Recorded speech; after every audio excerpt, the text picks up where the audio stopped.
Nothing evident means nothing. What does that mean? Well, that means that the conditions evident on the exterior of a structure aren't always the clearest and most accurate indication of what's happening on the inside.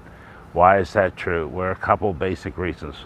One, smoke, just like heat, moves from areas of high pressure to areas of low pressure. So what typically happens is that as the fire gets bigger, the smoke builds up pressure inside the room, and then it moves from that area of high pressure down the hallway or down a room and out to the outside, which is typically an area of lower pressure. As that fire starts to slow down or burn down, especially in the absence of sufficient oxygen, the pressures equalize. So you may not see as much smoke shown on the outside as you have before.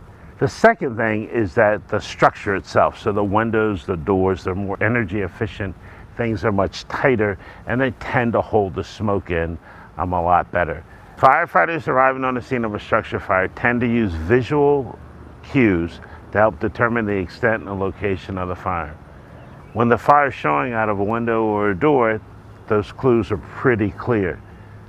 However, not seeing those visual indicators from the outside doesn't mean that something isn't going on. It all boils down to something really, really simple, which is we have to be very careful to see as much of the structure as we can before deciding on a tactical approach, and we have to slow down so that when we open up the door, take a look and see how the smoke's behaving, where the neutral plane is, how air is moving or tumbling through the smoke, and all those things will help give you an indication to where the fire is, and then base their tactical decisions on that.